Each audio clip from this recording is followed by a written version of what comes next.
As a young academic, many moons ago, my first lecture was with a relatively large class of 30 students. As I was setting up the computer to project my PowerPoint slides, and I noticed that students was not settling down while a few were still roaming outside. I nevertheless projected the first slide and introduced myself. A gradual silence came over the class with a few giggles. One of the students put up his hand to alert me that they were waiting for Dr. Anthony Brown, almost indicating it can't be me, or I must be in the wrong venue. To their surprise, I responded, "That is correct."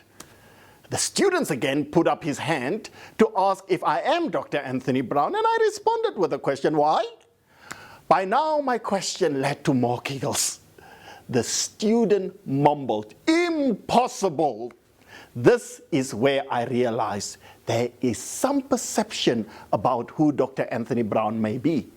I started to ask who they thought is Dr. Anthony Brown. One said, "I thought he is a British man with round glasses and a squeaky voice," while another said, "She expected an older man." And then I asked who they thought I was. Another student at the back responded, "I thought you the IT guy." Amazed, I wanted to know why. Again, the response came, "You are too young to be a doctor." Another student said, "But you are black with a white name," while another said, "But you have dreadlocks." I wanted to know, what about the dreadlocks? With more interesting responses, "Lecturers don't smoke ganja," a local reference for cannabis. This was quite an awakening moment that there is a particular image of a lecturer, and I certainly transgressed with my presentation. My black body, young body, uncommon doctor title and name on the day carried a certain knowledge more so. My body started to teach before I could start with my first lesson. My body disrupted the norm of the hegemonic professor identity. It interfered with the learning space. I learned that the classroom is more than the four walls, and the projected notes that my body itself is part of the classroom. In fact, my body could be the classroom. Years later, I took up a new position at another institution. My first class was during a cold winter's morning. I decided to put on a shawl similarly to the one that I have on today. Ironically, the topic for the lesson focused on identity, self, and society. One of the brave students in the class raised his hand to ask, "What do you call the wrapping over your shoulders, sir?" I responded, "It's a shawl." And his next question was, "Isn't it something worn by women?" It opened a whole new discussion of male and female designated clothing, which further developed in a discussion of masculinity and femininity. I then asked if the shawl takes away my masculinity, of which one of the male students responded, "He will never wear a shawl. It is just too gay." Wow! Instantly, we navigated into a new discussion of sexuality. Who is gay? What makes you gay? How do you identify as a gay person, etc.? And boom, the next question was, "Sir, are you gay?" The body yet again had the opportunity to become its own classroom.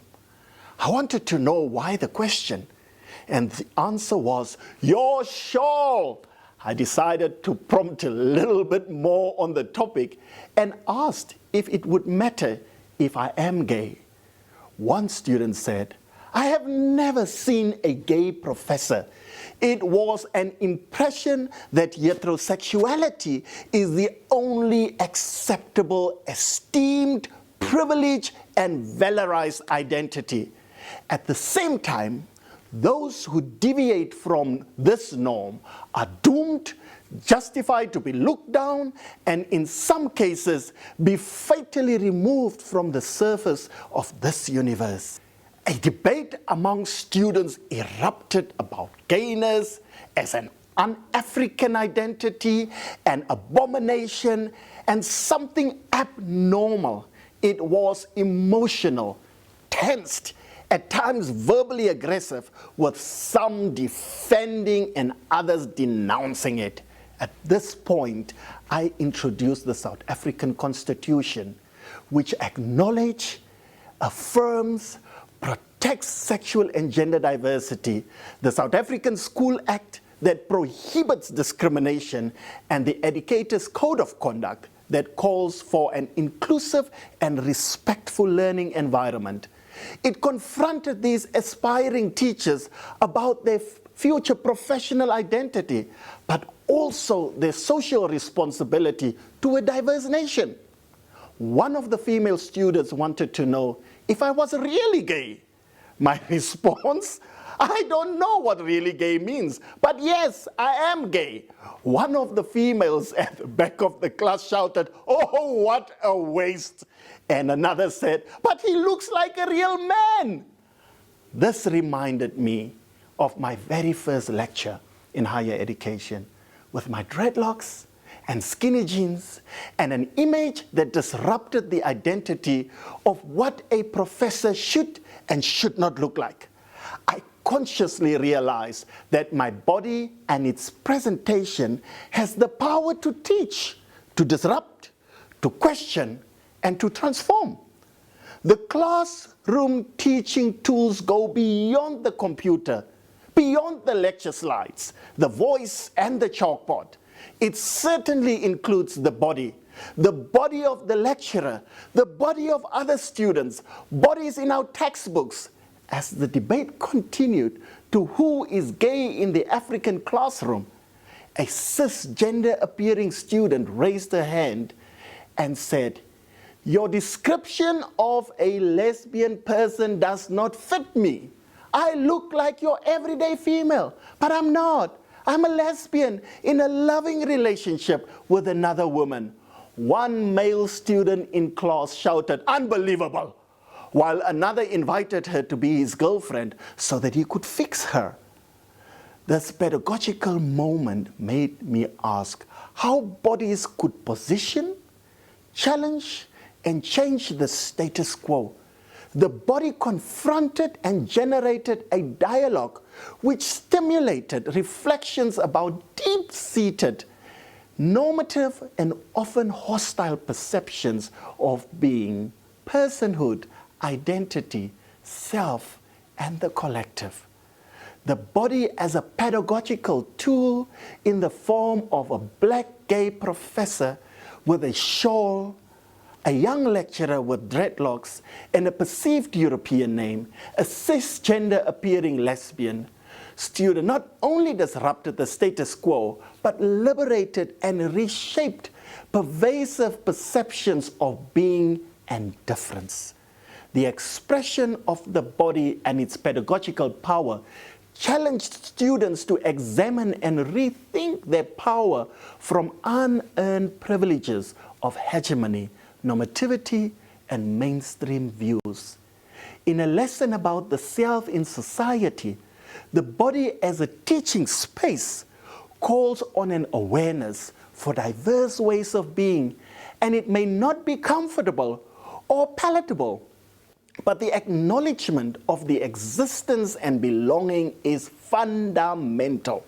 The body as a pedagogical tool in and outside the classroom charge all of us to become more learned about our rainbow diversity, to heal and to become more human and more real.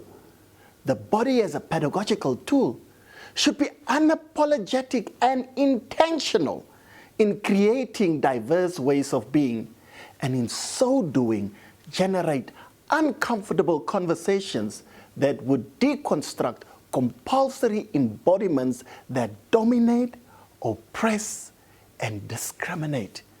These conversations not only are uncomfortable, but relevant in the classroom discussions. It demonstrates how students can listen and hear each other, value the diversity of expressions, and encourage excitement in the learning process for the real world. The body as the pedagogical tool does not only offer knowledge to formal institutions of learning, but the body in its presentation become moments of transformation around the dinner table, the barbecue fire, recreational parks, malls and supermarkets, where difference is often insulted, ridiculed, and reduced. These are the spaces where currencies are handed over to dehumanize and to demoralize certain bodies that do not conform. Allow and be proud of the body of difference. When we overtly celebrate different bodies inside our home environments, our classrooms, our religious spaces, cultural settings, we prepare a celebration of life in an inclusive, united, respectful, and socially just community. Thank you so much.